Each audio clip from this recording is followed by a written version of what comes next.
Għalkemm f'minoranza assoluta l-Kunsilliera tal-Partit Nazzjonalista fil-Gudja wettqu diversi inizjattivi li sarfu f'mitqlu depa residenti.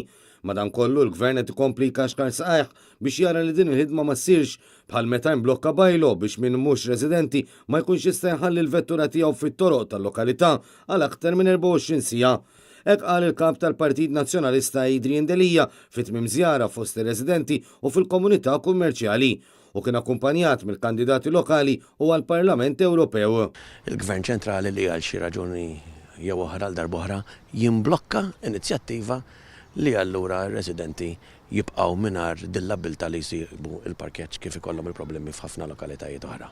Adrian Delija annota kif grazzi għal kunsilliera tal-Partit Nazzjonalista setgħu jsiru skambji kulturali ta' żgħażagħ ma' bliet f'pajjiżi oħra. U allura hija importanti li lokalitajiet bħal daw illi qatt għandhom iħadnu il-lokalità Maltija ġenwina l-identità tagħna inħalluhom jifjorixxu u nagħmlu minn kollox bħala kunsill imma wkoll imbagħad bħala Gvern ċentrali illi ngħinu nixprunaw dawn l-inizjattivi.